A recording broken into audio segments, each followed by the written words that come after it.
समुद्र में कुछ अजीब चीज़ें हो रही है। जैसे जो क्रिएचर्स लाखों सालों से गहरे समुद्र में रहते हैं वो अब अचानक से ऊपर आने लगे हैं। 30 फुट बड़ा है और फिश जो समुद्र के बहुत ही गहरे अंधेरे हिस्से में रहता है वो अब दुनिया के अलग अलग जगहों पे समुद्र के सतह पे दिखने लगे हैं। 2011 के जापान में हुए सुनामी से पहले ये और फिश बहुत सारी तादाद में देखे गए थे जापान के नॉर्दर्न सी में। तब उसके बाद से अब ये और फिश वापस से दिखने लगे हैं।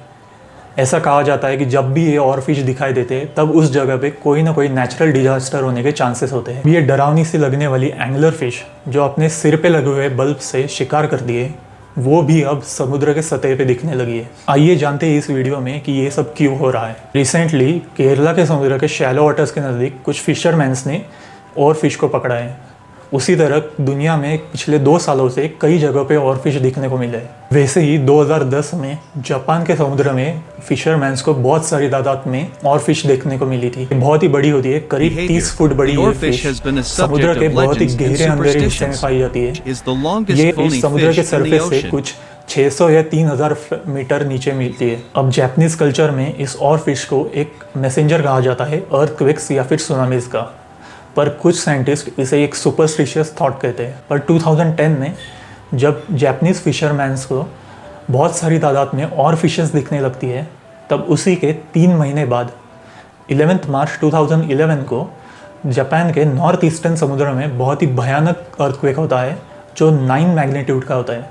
इससे समुद्र के 500 किलोमीटर रेडियस में सी बेड 6 से 8 मीटर ऊपर उठ जाता है। समुद्र में बहुत ही पावरफुल वेव्स क्रिएट होती है जो 40 मीटर ऊंची होती है और ये वेव्स 30 से 60 मिनट में जापान के समुद्र तटों पर पहुंच जाती है।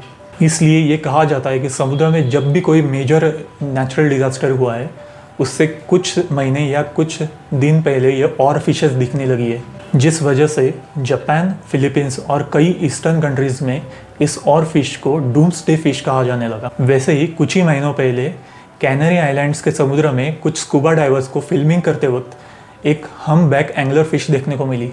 अब ये एंगलर फिश बहुत ही छोटी थी, कुछ 5 से 6 इंच थी, पर ये फिश समुद्र के बहुत ही गहरे हिस्से में पाई जाती है, कुछ 6000 फीट नीचे। अब हम देखें तो समुद्र के सरफेस से 200 मीटर नीचे तक को सनलाइट जोन कहा जाता है, जहाँ पे हमें ट्यूना, सार्डिन जैसे फिशेस देखने को मिलते हैं। यहाँ पे मरीन लाइफ सबसे ज़्यादा कलरफुल देखने को मिलती है। सनलाइट यहाँ पे सबसे ज़्यादा पहुँचने की वजह से यहाँ पे फोटोसिंथेसिस पॉसिबल हो पाता है, जिससे हमें कोरल लाइफ देखने को मिलती है। यहाँ से अगर हम नीचे जाए तो 200 मीटर से 1000 मीटर तक को ट्वाइलाइट जोन कहा जाता है। यहाँ पे लाइट बहुत ही डिम होती है और हमें यहाँ पे ड्रैगन फिश और ब्रिस्टल माउथ फिश देखने को मिलते हैं। अब ये ड्रैगन फिश को बहुत ही नुकीले दांत होते हैं और ये अपने शिकार को देखने के लिए अपने बॉडी में एक रेड लाइट ग्लो करती है, जो कि एक केमिकल प्रोसेस का हिस्सा होता है जिसे बायोल्यूमिनेसिस कहते हैं, जिसमें ये फिशेस अपनी बॉडी हीट बाहर निकलने की जगह उसका यूज़ करके वो एक कलर ग्लो करती है। वहाँ से अगर हम और नीचे जाए तो 1000 मीटर से 4000 मीटर की डेप्थ को मिडनाइट जोन कहा जाता है, जहाँ पे लाइट बिल्कुल भी नहीं पहुँच पाती और वहाँ पे हमें एंगलर फिश और गल्पर ईल जैसी जीव देखने को मिलते हैं। वहाँ से अगर हम और नीचे जाए तो एबिसल जोन शुरू होता है जो 4000 से 6000 मीटर तक होता है, जहाँ पे कस्क ईल और एप्सल ग्रेनेडियर जैसे क्रिएचर्स देखने को मिलते हैं। अब यहाँ पे टेम्परेचर्स 2 से 3 डिग्री नियर फ्रीजिंग होता है। यहाँ से आगे 6000 से 11000 मीटर में एक्सट्रीम प्रेशर जोन शुरू होता है या फिर हेडल जोन होता है, जहाँ पे टेम्परेचर्स बिलो फ्रीजिंग होते हैं और वहाँ पे स्नेल फिश पाई जाती है।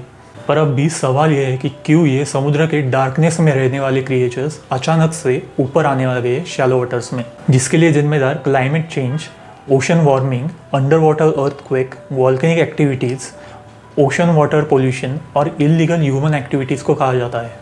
अब अर्थ पे होने वाली हीट को 90% समुद्र का पानी सोख कर लेता है, जिसकी वजह से समुद्र का पानी गर्म होने लगा है। वैसे ही डीप सी में पानी बहुत ही ठंडा होता है, पर क्लाइमेट चेंज की वजह से समुद्र के सरफेस का गर्म पानी इस ठंडे पानी के साथ मिक्स नहीं हो पा रहा है, जिसकी वजह से समुद्र के सरफेस के गर्म पानी में मौजूद ऑक्सीजन ठंडे पानी के साथ मिक्स नहीं हो पा रहा है और नीचे मौजूद क्रिएचर्स को ऑक्सीजन की कमी होने लगी है, जिसकी वजह से ये सब डीप सी क्रिएचर्स पोल्स की तरफ माइग्रेट करने लगे हैं। वैसे ही प्लाइटोप्लैंटस जैसे जीव कार्बन को एब्जॉर्ब कर लेते हैं अपने अंदर, जिससे एटमॉस्फेयर में कार्बन रेगुलेट हो पाता है। पर इन सब चीज़ों से भी ज़्यादा खतरा इन क्रिएचर्स को इंसानों से है, जो डीप सी माइनिंग करके पैसे कमाने के लिए इन सब क्रिएचर्स का इकोसिस्टम ख़राब कर रहे हैं, जिसकी वजह से इन सब क्रिएचर्स के पास माइग्रेट करने के अलावा और कोई रास्ता नहीं बचा।